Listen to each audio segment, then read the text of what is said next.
We are now below the deadline, the financial and diamond district. Here there are more diamonds by the square foot than any part of the world, including the Transvaal.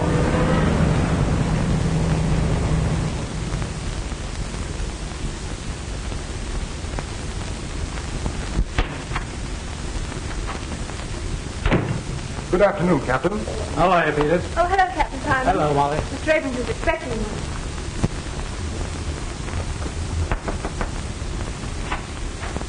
Captain Simons is here. Would you go in? Thank you. How are you, Mr. Abrams? Oh, good afternoon, Captain. Sit down. Thanks. Have a cigar? Well, thank you. What's on your mind? These diamonds. These and a lot more to come. And, oh, pardon. This is Mr. Everly, Captain Simon. Mr. Everly? I'm glad to know you, Captain. Mr. Everly and I are negotiating a very large consignment of diamonds, and we thought that you should be warned about it. A wise precaution. Are you collecting the consignment here? Yes, for my firm in Chicago. But they're not to be shipped for nearly a week. Well, don't worry. We've got a pretty good line on all the boys in town, and not one of them would dare to shove his nose below the deadline. I'll just tell my men to keep their eyes peeled, and if they do see anybody below the deadline that looks suspicious at all, to bring them in for questioning. Well, by the way, where is your deadline now, Captain? Still Canal Street? Yes. And if any of them come south of that line, it'll be just too bad. Well, so long. Bye-bye.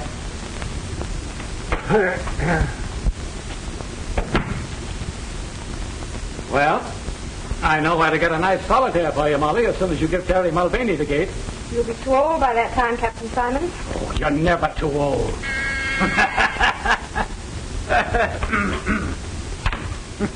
Yes, sir. Good day, Captain. Goodbye, Peter.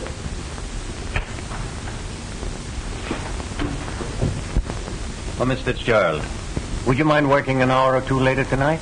Certainly not, Mr. Abrams. Then as soon as you're through, bring in your notebook.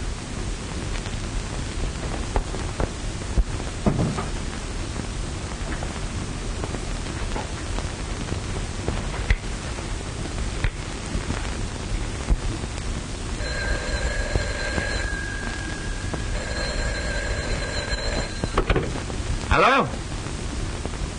Hello, Molly, my darling. Terry, dear, I have to work late tonight, so don't wait for me. I'll have supper downtown. You can meet me near the subway entrance around 9. Sure, darling, I'll be there with me buttons all shine. Right.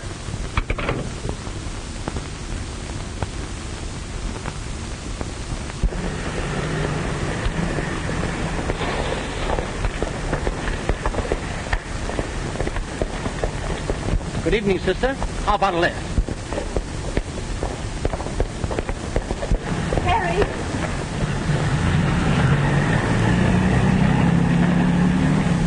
What's the matter, darling?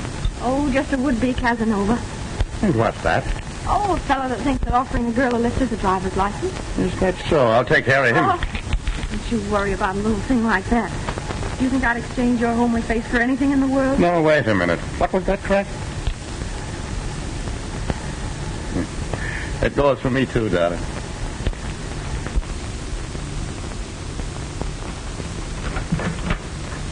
Hello, Annie, dear. Well, good evening, Miss Tiverton. How are you this evening? Why do people always think it's polite to ask silly questions? Well, look who's here. Have you had your supper? Yes, thank you. Glass of milk and a sandwich, I suppose, standing up at some lunch counter. Oh, well, this rush will soon be over, and then I'll have my evenings to myself again. Would you like some tea, Terry? Uh-huh. I'll go fix some. Are you still here? I thought it was time for you to be going home instead of coming here visiting. Well, I suppose it is a little late for elderly people, but Molly and me won't mind if you want to go to bed. If you expect me to resent that, you're wrong. Why on earth don't you sit down? You've been on your feet all day, haven't you? I tell you, that I have. The poor dogs. Every time I make them walk, they get sore. And when are you going to get this advancement you're after? Well, the exams are in June, and by July you'll see me a full-fledged detective. Then crime will automatically cease, I suppose. Oh, no, not immediately. You see, there's the honeymoon first. Terry Mulvaney, if you don't make Molly the happiest wife in the world, you'll have me to answer to. Won't be for the want of time. Molly needs a rest. That man Abrams works her too hard. I don't know what people want with diamonds anyway. Useless things. And yet if they can't buy them, they steal them. Oh, no, not much chance these days. Rot. Half the crimes in the world are never solved. Well, now, here, let me hold it for you. Well, at last I found a use for a policeman. Oh, I don't know. Molly found one. Did you ever try it? Are you two still bickering? Let me help you. Well,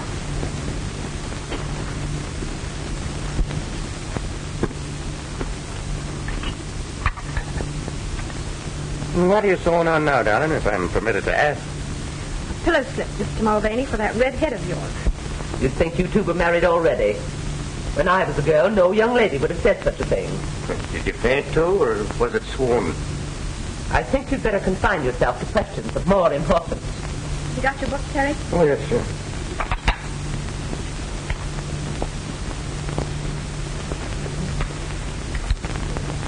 When an officer takes a prisoner into custody, what is his duty? To search the prisoner for weapons and evidence and conduct him directly to the station using every care to prevent his escape. Good. Under what circumstances is a policeman legally justified in using his pistol? Was that correct? Under what circumstances is a policeman legally justified in using his pistol? And let me tell you, Flash, even if she wouldn't give me a tumble, that Fitzgeraldine can have my role any time she gives me the come on. What she got that the others don't have? Oh, boy. She's got everything. Hold on, Spike. We're not mixing pleasure with business. She didn't fall for you. So now we got to find out some other way when Abrams is going to ship those diamonds. Rocks fascinate you, don't they? How do you think I got the name Diamond Dutch? Chasing after fluffs? Maybe not. But I never saw you pass one up. Right. But when there's a job on hand, I don't play with fire. You never saw me get burned. Well, I'm getting penny burned right now. Here we are, all set to make the biggest haul that's ever been pulled. And all you can think about is some dame that you've never even seen. But I'm going to see her. Tomorrow, I think. And we better call the whole deal off. When you fall for a new fluff, I know what happens. So do I. But I can also defer the pleasure to an appropriate time. Don't worry, Dutch. I've seen her play a fish for months before she took the hook.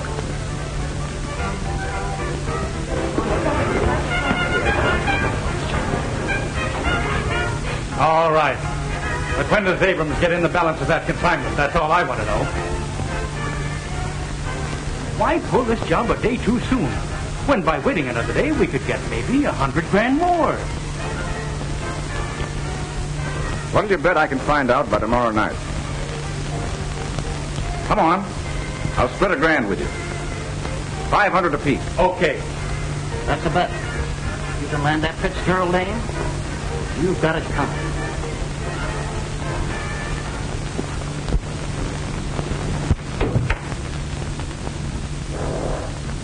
Mr. Ackroyd?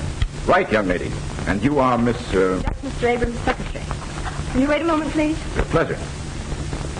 I come to look for a diamond, and behold, I find the pearl. Careful. So many synthetic pearls on the market these days. Ah, but then I'm an excellent judge. Professional, I would think. On the contrary.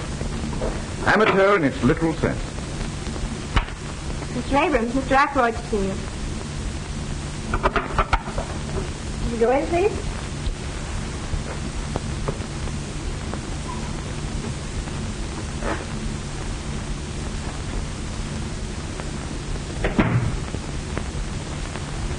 Sorry I'm so late. I suppose it's about your closing time. Oh, it's never closing time when we have a client. Won't you sit down? You said over the phone you were looking for stone of about 5 carats. Yes. A yarder. Send in the stones I selected for Mr. Ackroyd. Oh, that looks like a very fine stone you have in your ring. May I see it? Yes. I picked that up in Hatton Garden.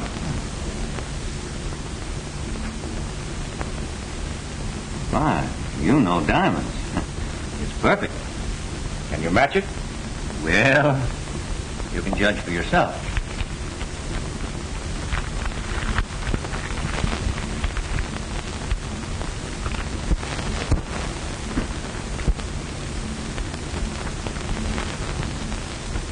Did I use your glass? Certainly.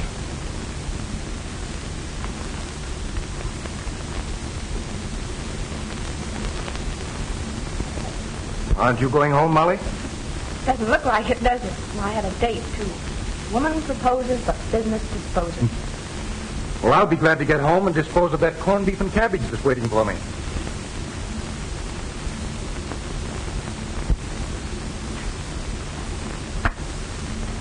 Well, these are the best.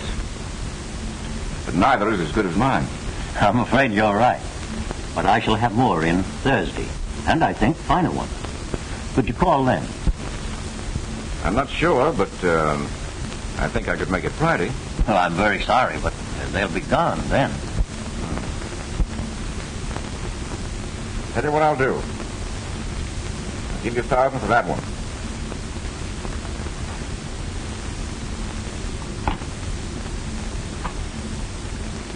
Miss Fitzgerald, make out a receipt for Mr. Ackroyd for $1,000.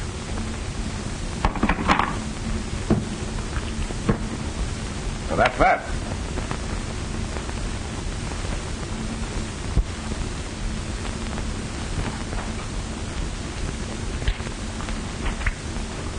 Here's your receipt, Mr. Ackroyd. Thank you. I'm sorry to have been the cause of keeping you so late, but perhaps I can drive you home. Well, I am rather late. Then why don't you let Mr. Ackroyd take you home? All right. Good night. Good night. Good night.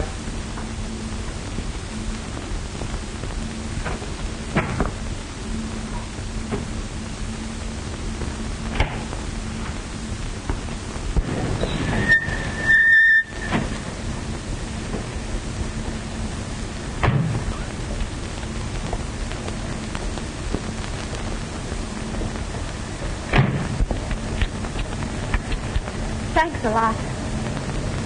You see, I'm not so bad. Wouldn't you take me on approval for a while? Someone else? There's the proof. Hello, Terry. This is Mr. Ackroyd, Officer Mulvaney. Glad to know you indeed. So you're the reason she was so anxious to get home. Meaning what? Well, you see, Mr. Abrams and I kept her a little late, and I offered to make amends. Oh, so you're a friend of Mr. Abrams, fellow. That's different. Well, I'm afraid I don't follow. Terry thought you were another smart aleck, like the one that tried to pick me up the other night. Well, I might be sorely tempted, but I don't think I'd try. I seem to be a better judge of character than you are. Well, good night, Mr. Mulvaney. Good night, Miss Fitzgerald. Thanks again, Mr. Ackroyd. Don't mention it.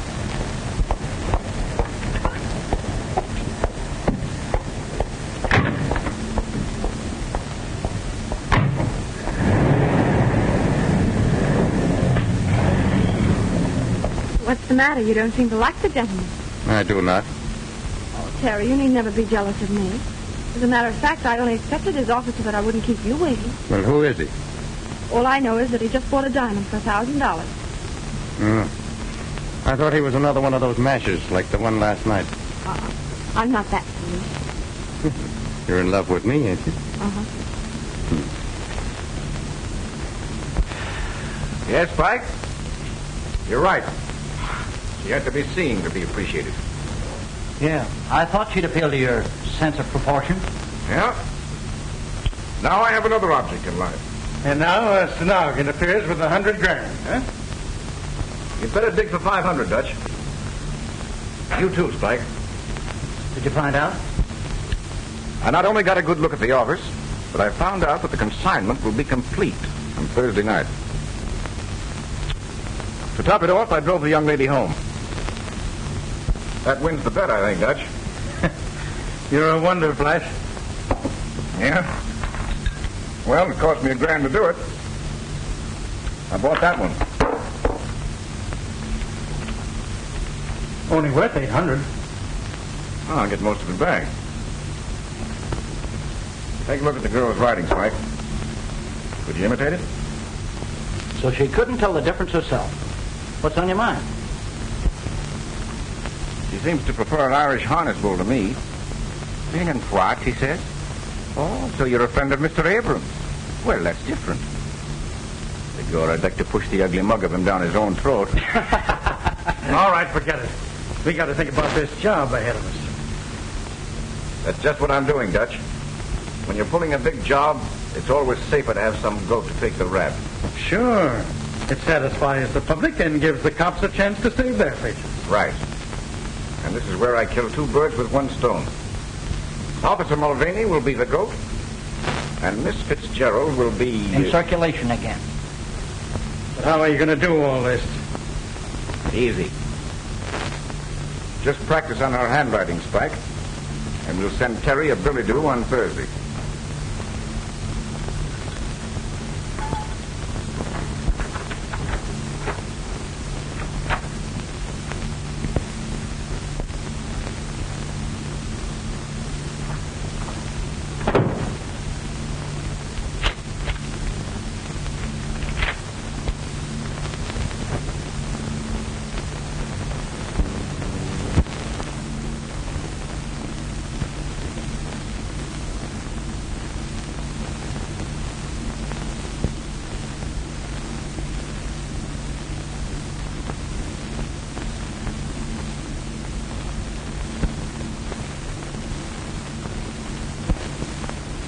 Sure glad I'm not on duty down here every night. It's too quiet. Yeah, I'd rather be uptown myself. Hello, boys. Well, no pinch tonight, Palmer? Oh, I think the captain's crazy. There's no one below the deadline tonight.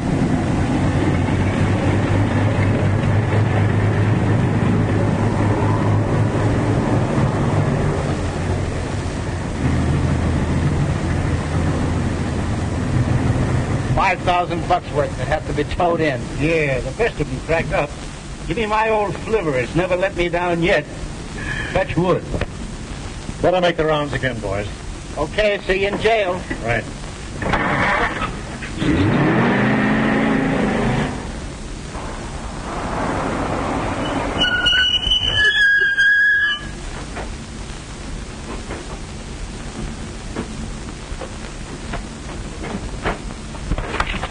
Okay, Flash.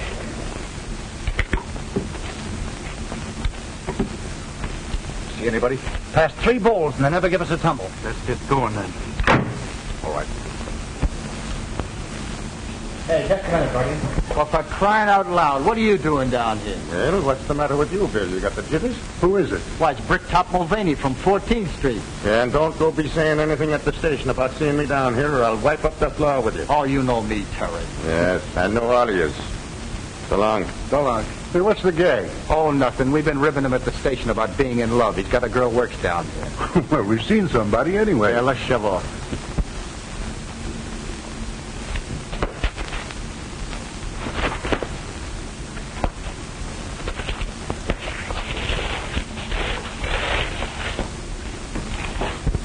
Number 47, Fishfield necklace. Check number 3. Miss Fitzgerald, call the express company now. Number 54, tray of 16 brooches. Check, number 4. The line seems to be dead. What? Stick 'em up, all of you.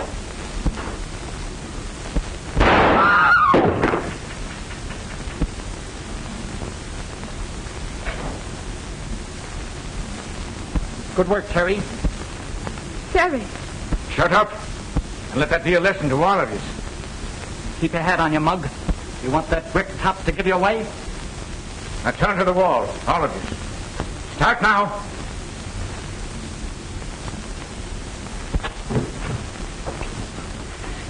Move over. Keep 'em up.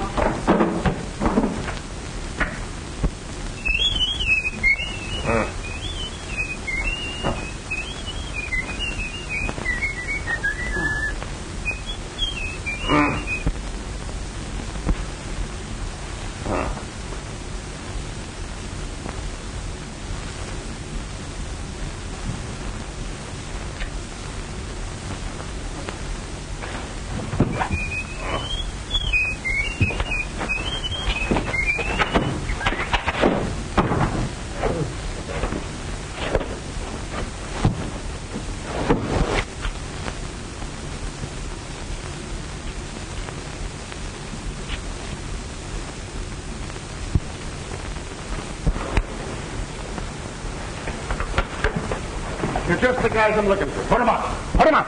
Put 'em up? Well, what's the rib? Cut out the innocent stuff. Now, wait a minute. This is no time for kidding. You've got to help me find the guys that slugged me. I wish we were kidding, Terry, but you're under arrest. Under arrest? Well, what am I under arrest for? Murder and robbery of the Abrams office. No, wait a minute. The Abrams office? Well, how about Molly? Is she hurt? You ought to know you were there. You can't get away with this. Abrams recognized you and you plugged Peters. They all heard the other two call you by name. And even if they hadn't, that brogue in red hair would give you away. We saw you heading for Abrams' office just before the stick-up. Oh, I must have been framed. Say, will you take me back to where they held me? You'll find the rope that was tied me up and the blindfold and the tape that was over my mouth. Wouldn't hurt to take a look. Even if we did, what would that prove? He could have planted them. I was slugged, I tell you. Sure, I was on my way to Abrams. But Molly asked me to call for her. Here, look at me side pocket. You'll find a note from her. There's nothing there. You killed a guy in cold blood, Mulvaney, and it'll take more than a bluff to get you out of it. Oh, they must have frisked me after they slugged me. Oh, please, will you take it? Yeah, we'll take you back to Abrams' office. And Captain Simon's there, and you can tell it to him. Go ahead, Max. Put him in. Rooney, put that handkerchief over his face.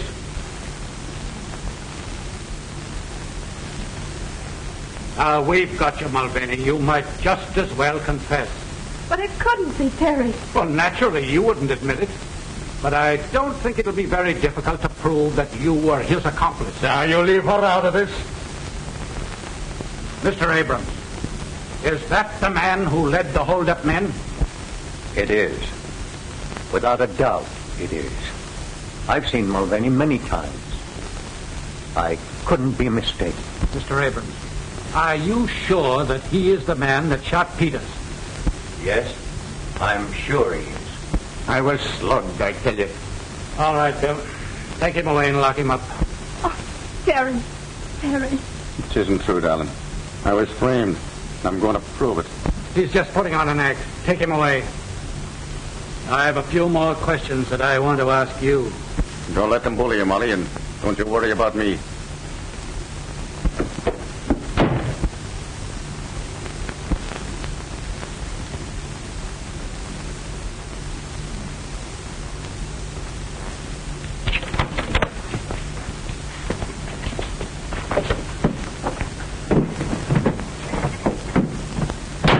I'm sorry, Bill, but I was framed and I can't prove it in jail. Yeah, 26532. I'll send it right out. Okay. Calling all cars. Attention, all cars. Mulvaney has escaped in a police car. License number 26532. He drove north on Avenue A. Block all roads and bridges leading from the city. He's handcuffed but armed. Bring him in, boys. That's all.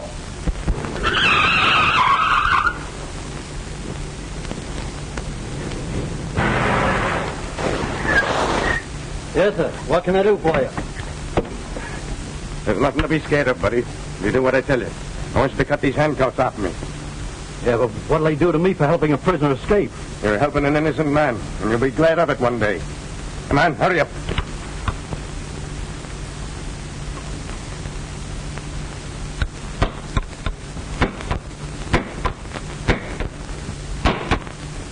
And after they're off, you gonna plug me? I'll make a bargain with you. I won't harm a hair on your head if you keep still about this. All right. Calling all cars. Attention, all cars. Mulvaney reported seen on Lincoln Highway speeding west. Use special caution. He's probably listening to these broadcasts, so we can't give location of blockades. That is all. Come on, hurry up. Repeating broadcast 47. Mulvaney reported seen on Lincoln Highway speeding west. Step on it, Dave. We must be right on his tail. Right.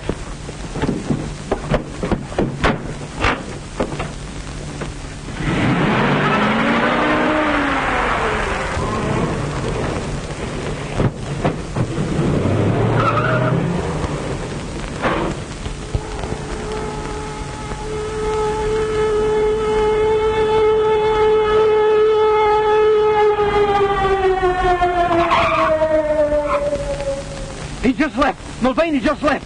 He made me cut his handcuffs. He went in that direction.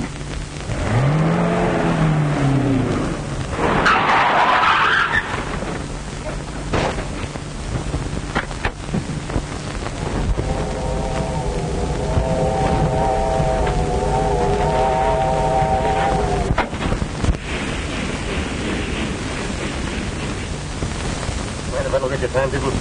You belong in these parts? No, just business. What's the next stop? Don't you know what train you're on? Oh, sure. The Tipsy train. No. You gotta go back to Hopewell Junction to get that.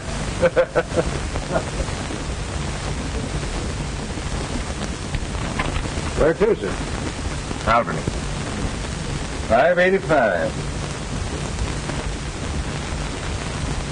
Change at Pine Plains and Chatham.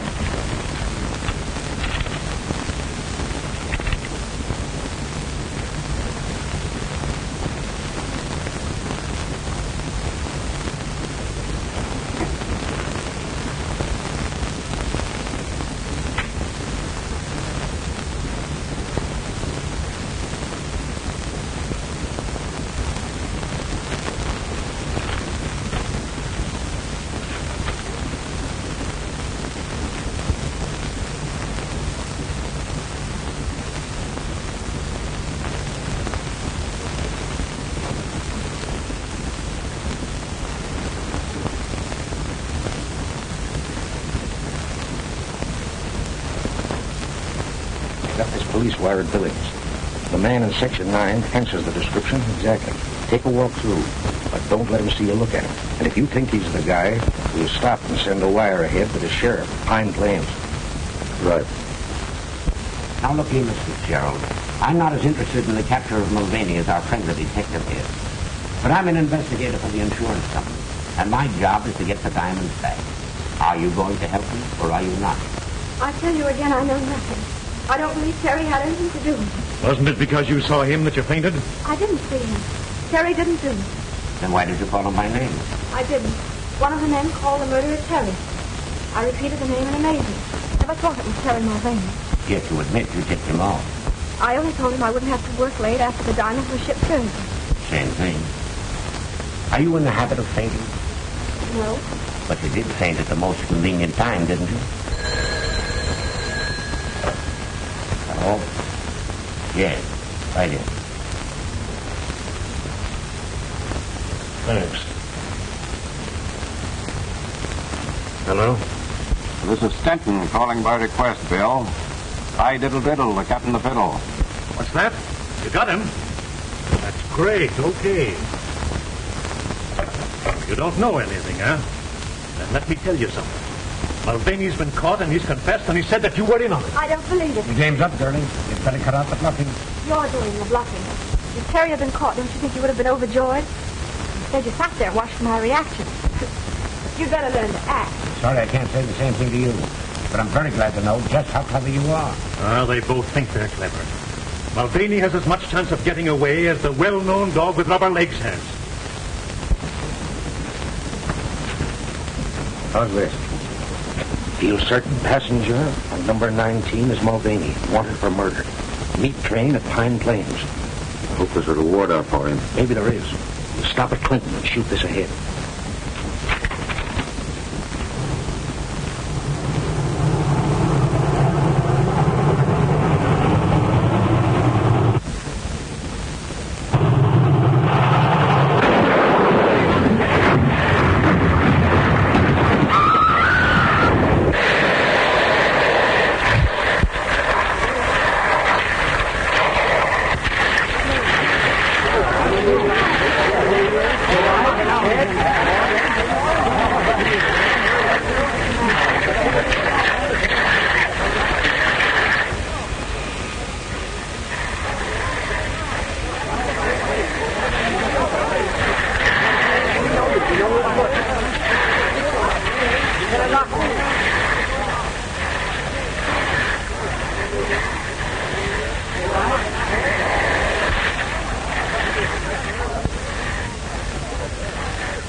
Here's another body, poor devil. Look at his face. Or what was his face? Hey, John, we found the body of the conductor and the brakeman.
Well, who are you?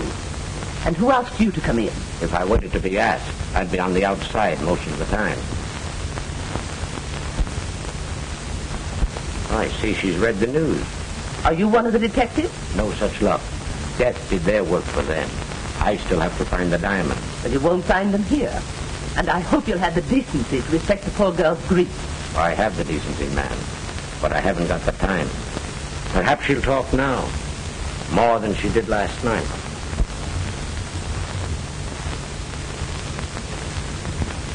Are you ready to talk now? What do you want? You know what I want. The diamond. Can't you leave me alone? Can't you understand anything? Terry didn't do it. And now he can never prove it. He proved that he did do it, you mean? Do you think that getaway of his was an act of innocence? Not on your life. He wasn't, did I tell you?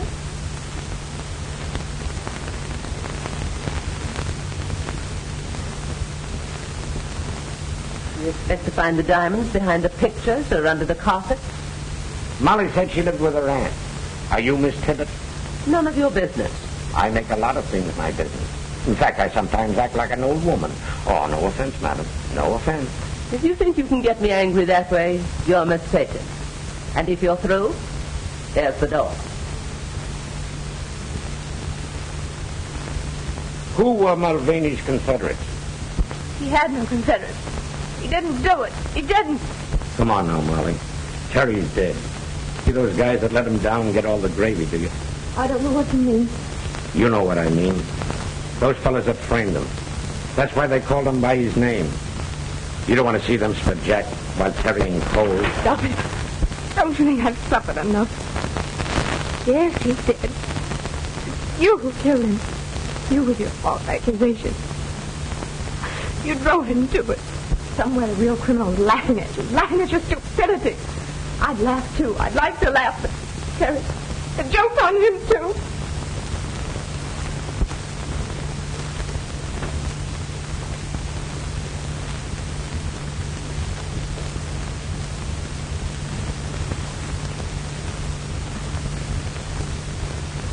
You think he can pull through? Oh, he'll be all right.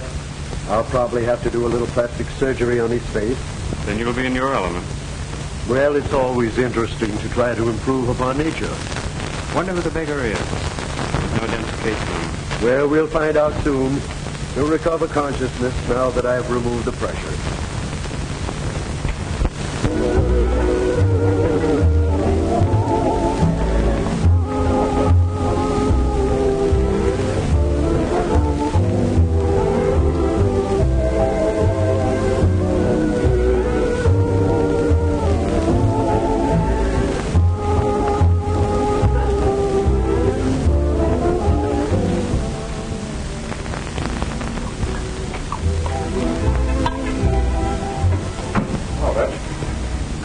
I see.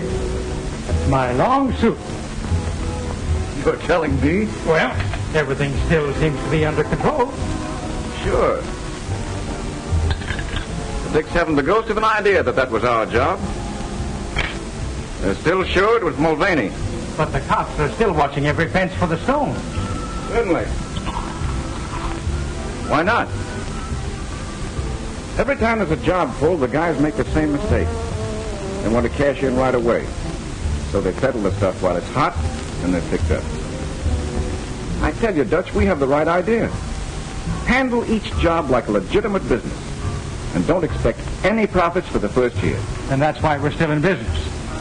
And never even an entry on the blotter against us. Well, those Abram diamonds are staying under cover for a year. Okay with me.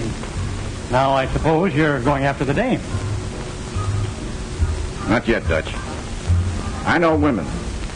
And I know that Molly Fitzgerald is still thinking of Mulvaney as a martyred hero. Nurse tells me that you're feeling a little better. Do you think that you can answer a few questions? There was no identification in the remains of your clothes, so we don't even know your name. O'Malley. Ted O'Malley. Ted O'Malley.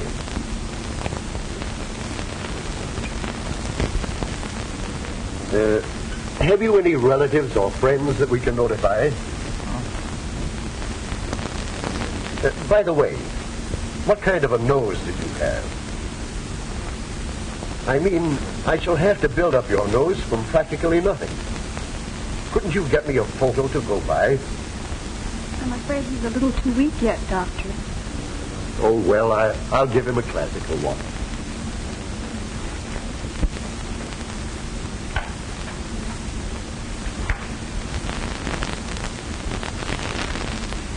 Miss Jennings, if I thought I had any brains, I'd blow them out.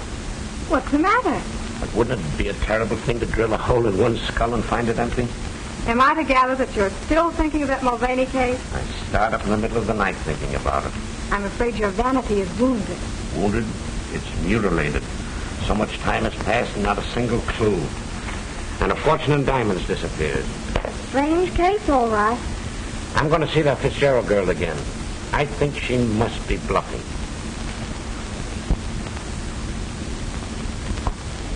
Where's your winter coat? Oh, I sold it. I won't need it. Well, this is your business, Molly. But I'd like to see anybody try to force me to leave town. You don't seem to understand, Annie. I'm branded as a thief. Nobody will give me a job here. Don't forget you'll always have a home here. Remember that. Oh, that must be the man for my trunk. I'm going to fix you a lunch to eat on the train. Why, Mr. Adamson. May I come in? Why, certainly. I'm just leaving town. You mean for good? Yes. Oh, I didn't know it was as bad as that. I haven't seen Mr. Abrams again until today, and of course I learned that you were no longer there. I suppose you also learned that I was a thief. Do you remember that I prided myself on being a good judge of character? Yes, but I don't quite... May I sit down? Of course. I heard about the robbery at the time, but I had no idea that you were supposed to be implicated. I wasn't. You don't have to tell me. That's what I meant when I said I was a judge of character. Thank you. I also gather from Abrams that no one will employ you. What do you expect? Of course they won't. I will. What do you mean?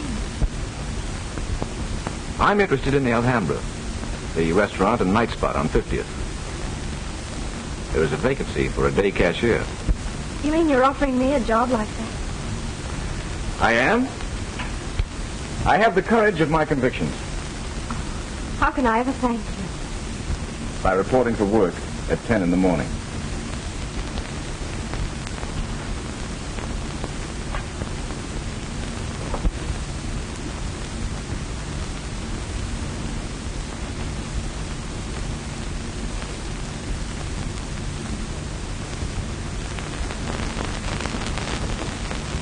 Yes, we can lay the bandages off now. Sure, Doc, and that won't make me mad. No, I suppose it probably won't, but evidently you would like to see what I've done for you. That I would.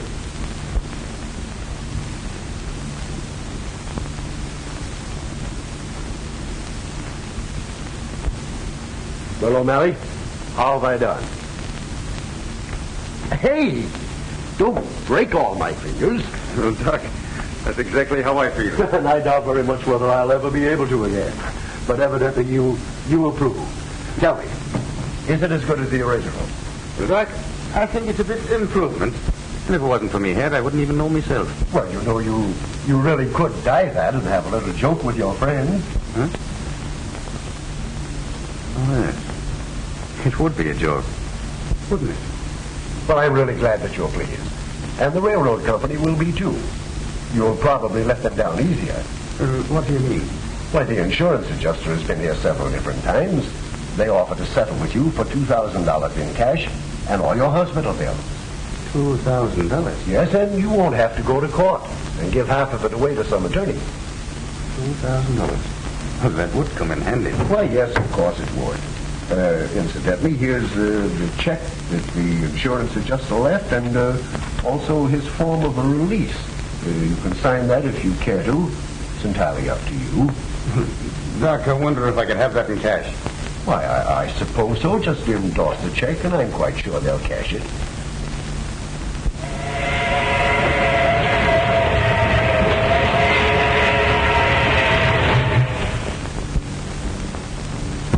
Come in. Thank you, sir. Won't you sit down?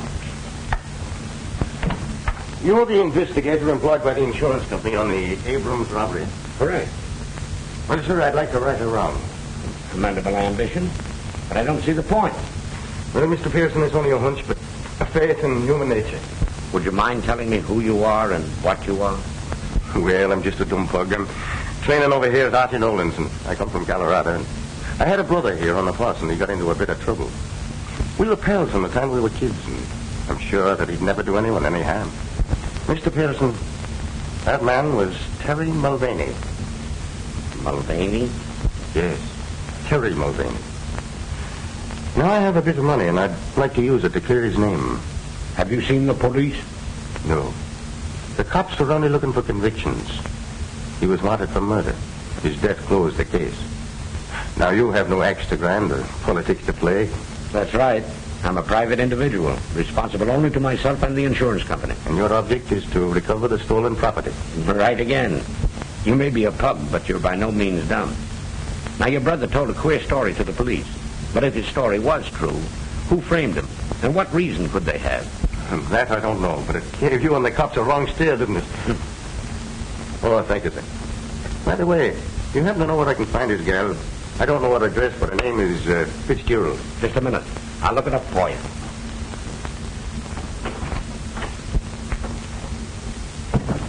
Miss Jennings, get the Mulvaney file. Quick, the fingerprint record.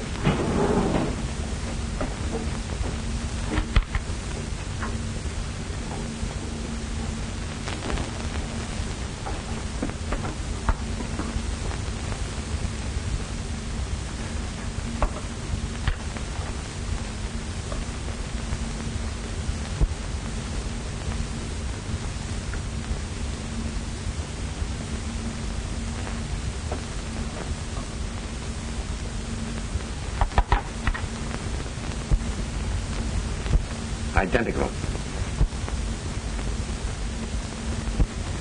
He's our man.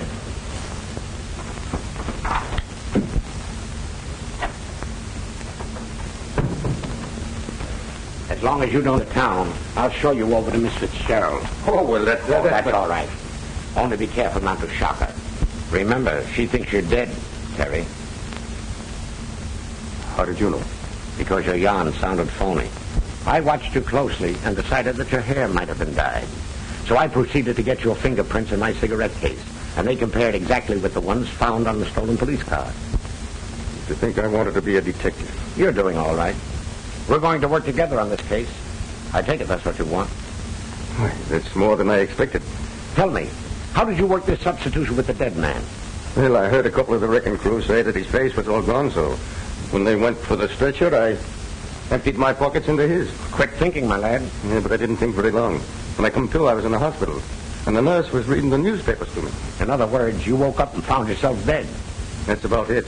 Well, you've awakened to plenty of worry, and we've got to solve this case before the police get on to you. They won't ever get on to me, because I really have got a brother, Ed, in Colorado. Does Molly know that? Sure. Why? Then you've got to remain Ed, even to her. Oh, I could never fool Molly. The doctor didn't change me that much. Well, you must try. You know, brothers sometimes look very much alike. Well, I want Molly to know that I ain't dead. All right. Tell her Terry escaped to your place in Colorado, and you came east to clear up the case. Well, couldn't I? No, you can't take that chance with Molly. She might give you away by word or look. And at a time like this, that'd be too much of a risk. So, come on. You're a hard man.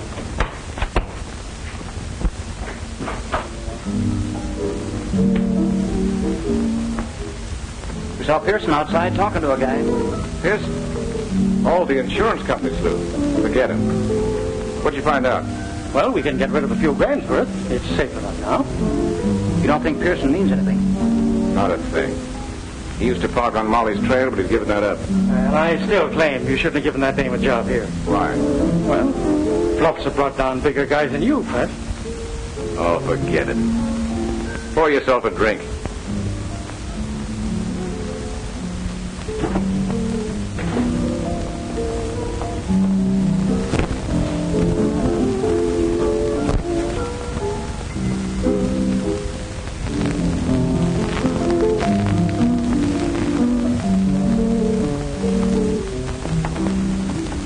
Good evening, Molly. Why are you so happy? Now that I've got a job again, can't you leave me alone? Please don't get me fired. Oh, don't worry about that. I just wanted you to meet a friend of mine. This gentleman here has convinced me that Mulvaney was innocent.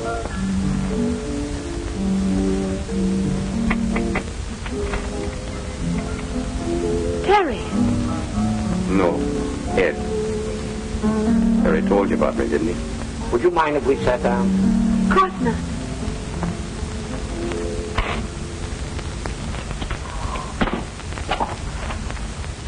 Yes, Terry did tell me about you, but you might be his twin. No, is that nice? Here I thought I was much better looking. You talk like him, too. Of course, your hair is darker and your nose is different, but if Terry weren't dead... He's not dead, Molly. He escaped from the train wreck. He's not dead? Are you sure? Have you seen him? Yes. He's at my place in Colorado. Is he well? As well as I am, and I never felt better in my life. Now, if you'll dance with me, I'll tell you all about him. Oh, I'm far too happy to dance in this jam. I want to tell Auntie. Can we all go home and you can tell me on the way? Now, wait a minute. How about your supper? Oh, I'm far too happy to eat. Come on, Mr. Pearson. No, you two run along. I'll stay here. Hey, boss. Pearson and that aide we saw him with outside was talking to Molly. She's acting up like a 2-year-old.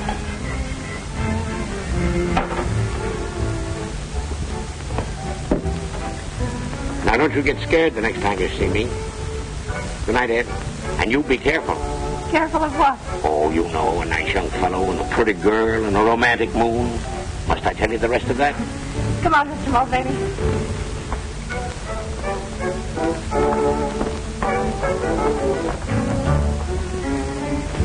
Boss, looks like you've been asleep at the switch.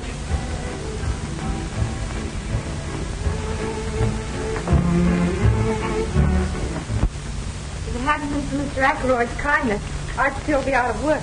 Isn't that right? That's right. Now, look. If it's some money that you're needing, Oh, no, sir.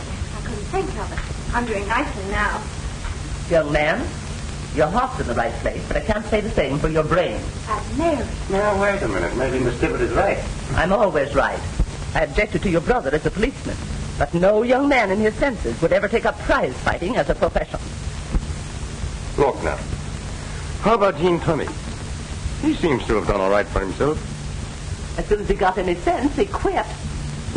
Just the same, I want you to know that you brought more happiness into this house than's been here for many a day. I like you. Thanks. You know, that goes for the both of us, and if I wasn't in love already, I'd be asking you to marry me. Oh, go along with you. You're just another Terry yourself. Good night, and God bless you.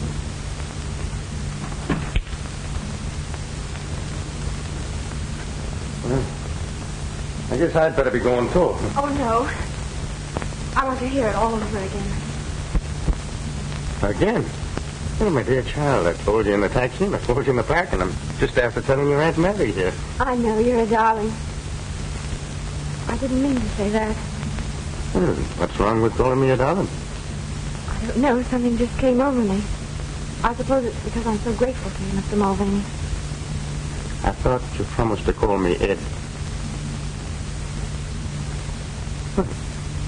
What's the matter? I don't know. Ed, I think I've known you forever. Just the way I want you to feel. You don't understand. Please go.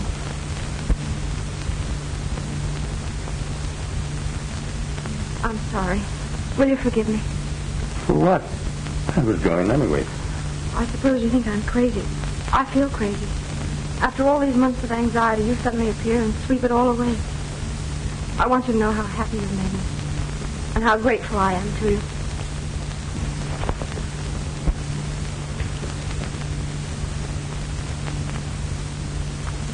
You shouldn't have done that. You misunderstood. I think not.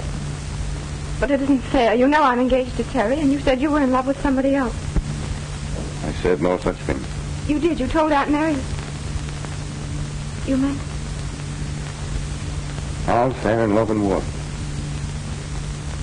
Good night, Molly, dear.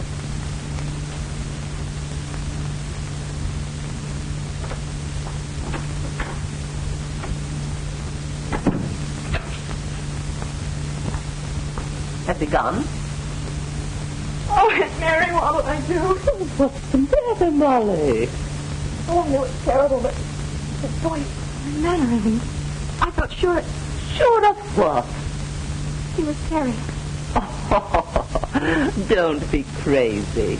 They're almost dead ringers, it's true. But Terry wouldn't dare show his face around here. There.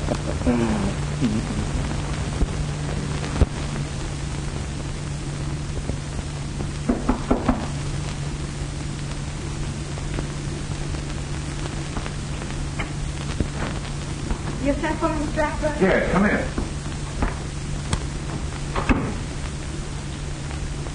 Sit down, Molly. I want to have a talk with you. Cigarette? No, thank you. You have a good time last night? Yes, I heard some splendid news. Why do you ask? Well, I happened to see you go out with, Mr. Mulvaney? Mulvaney. Yes, he's a pugilist. Oh, a fighter, eh? Well, I never heard of him. He's Terry's brother from Colorado. He's training with Artie Nolan now. So if it isn't one Mulvaney, it's another. Why do you say that? Look, I've been pretty nice to you, haven't I? I've left you alone and never bothered you. Waiting until you got that crook Mulvaney out of your mind. Now, don't interrupt. I'll do the talking. I wasn't going to say anything until you got rid of the blues. And now, when I see you're happy for the first time, it's with another guy. Don't I deserve a better deal than that? I'm sorry. I had no idea you felt that way. Listen, you're not as dumb as that. Why do you think I gave you a job here when everybody else thought you were a crook? Mr. Pearson doesn't think so now. Listen, Molly. The cops have been on this case for months now, and there aren't any clues. If you think that he'll ever be proved innocent, you've got another think coming. Even if he were, what's the matter with me? Don't you think I'm a better catch than an Irish harness bull with a brogue as thick as a shillelagh?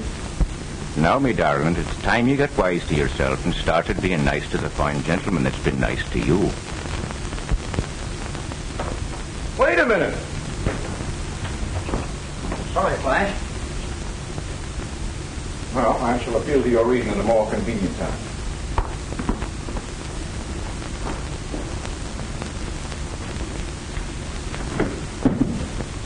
You mean to bust in on the party? What about the stuff? Dutcher's got a deal to unload the whole lot. And the guy's waiting. I think we'd better wait. Molly was just telling me that Pearson is off the Mulvaney angle. What do you mean, off the Mulvaney angle? That's what I want to find out.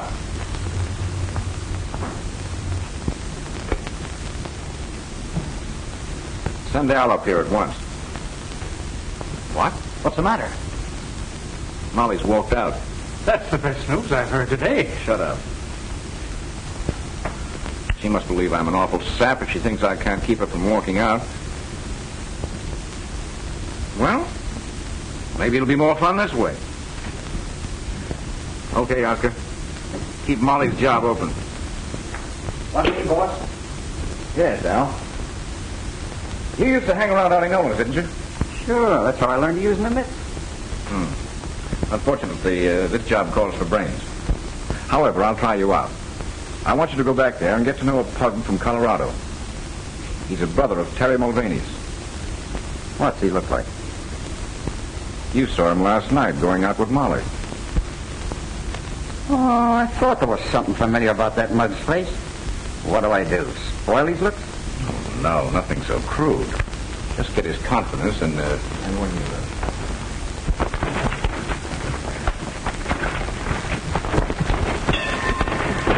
All right, Ed, you're shaping up fine. Now, let's call it a day. Thanks, Artie. Say, I haven't seen you around here much before, have I?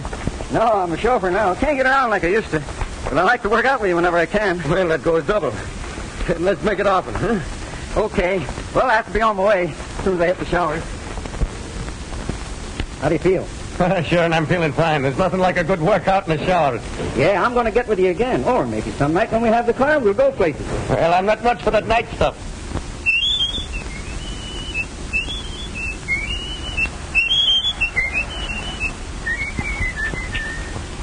Say, Al, who is it you work for? Flash Ackroyd, the guy that owns the Alhambra. Oh, that's funny. I met a gal that works there. She used to be engaged to my brother. And boy, did I fall for her. What's her name? Molly Fitzgerald. You mean she used to work there? Well, what's the matter? Was she fired? She walked out. Didn't you know? Well, I haven't seen her today. I can't see why she should quit. I don't know. Search me. Looks all right to me, boss. Bit of a sap, maybe. Admitted he'd fallen hard for Molly. He said that, did he? Yeah. But what do you care? Just give me the word. Go get him. Bring them up here. Now you're talking. I'm telling you, I couldn't be mistaken.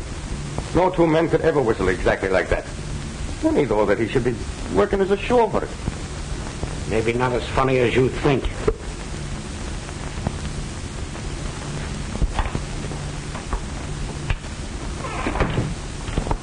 I just got your message, Ed.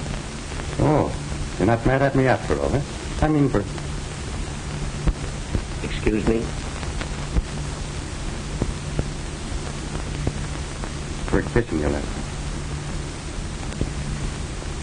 Are you going to learn to love me? That's not fair to me or to Terry. I told you before that all's fair in love and war. Repeating it doesn't make it so. Molly, sit down. I want to talk to you. You know, from the first minute I walked into that place last night and laid eyes on you, the heart within me stopped. And then it started to pound like a trip hammer. And that sounds something like love, doesn't it? Not necessarily. It could be indigestion. Once a snooper, always a snooper. That's what I'm being paid for. Why did you walk out on Ackroyd? He said he had an ulterior motive in giving me a job. How did you come to meet him in the first place? He came to buy a diamond from Abrams. That checks. With what? Theory, young man.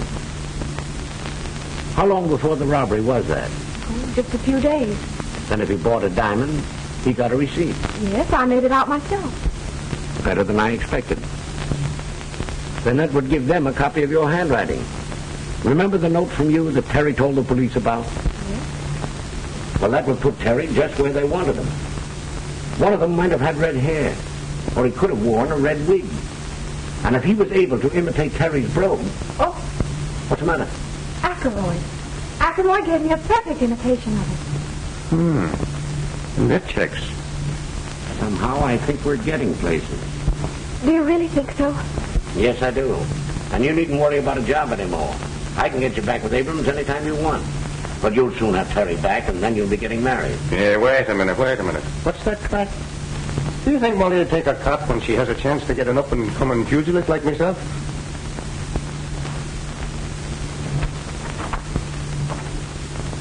Oh, maybe I shouldn't have said that. The poor kid, she don't know whether it's Terry or Ed she loves. Leave it to me.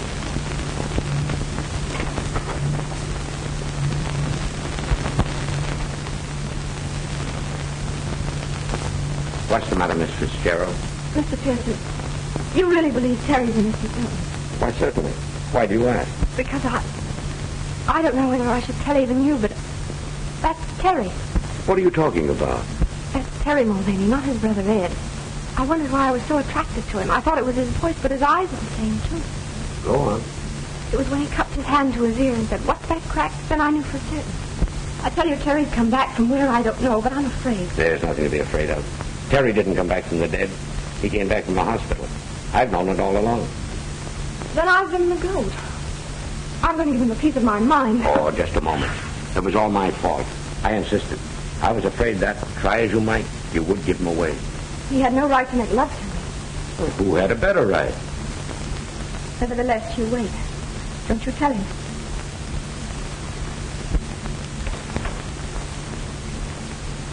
Run along, you two. I've got to get down to police headquarters. Will you see me home, Ed? Will I? In a taxi through the park.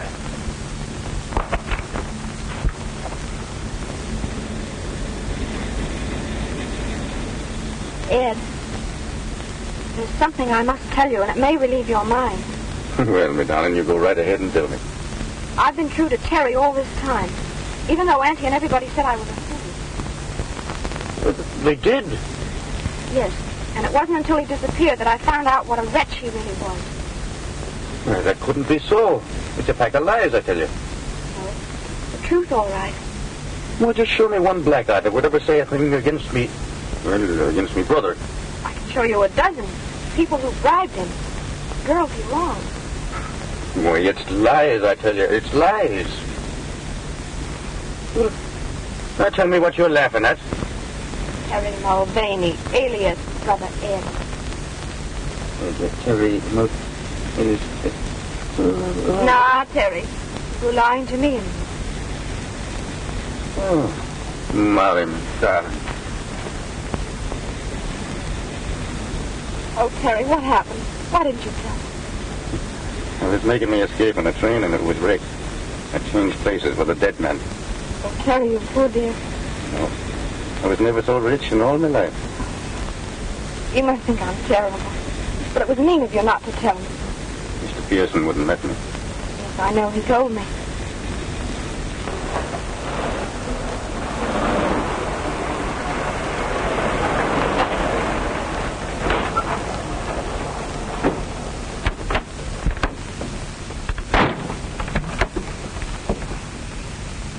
Hey, now, wait a minute. This ain't the place I told you to go.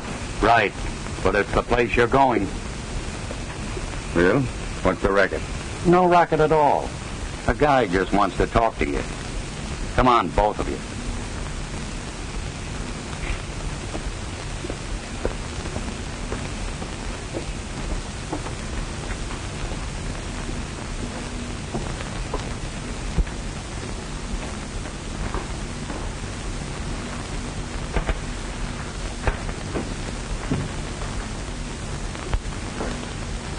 So here you are. Well, what do you want? Just this. I don't stand for anybody muscling in on my territory. Meaning Miss Fitzgerald? You guessed it, Mulvaney. You flatter yourself, don't you?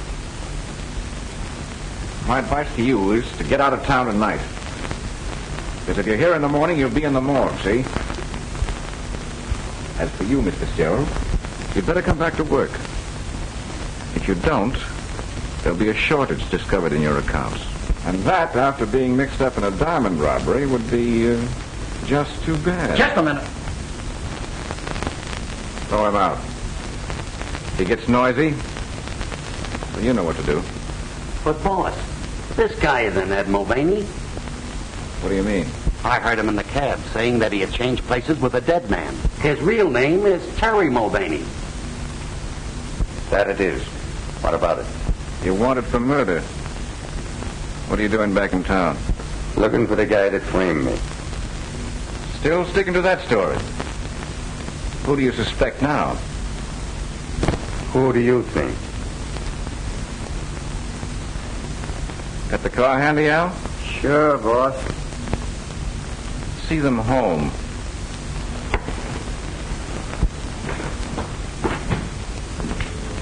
That guy knows more than he was telling. Pearson must be onto something. I knew that dame would snag us sooner or later. Who's snagged? Maybe they don't know a thing. I'm just not taking any chances. The alley's full of cops.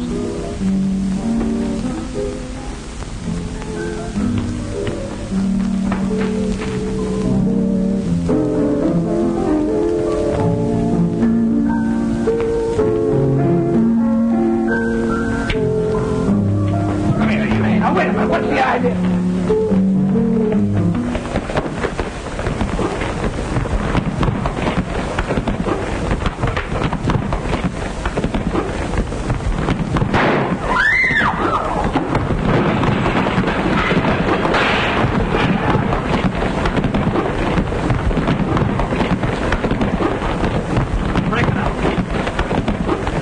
Are you all right, Terry? Why, sure he's all right. What do you think I've been training at Auntie Nolan's for?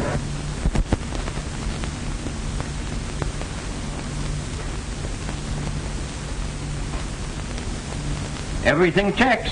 Give Terry all the credit for recovering those, Mr. Abrams. Harry, you always wanted to be elected, didn't you? That I did, sir. Well, the chief says you are. Maybe you could use this. Solitaire. I think they'd much rather have a wedding ring. You can have them both. On the house.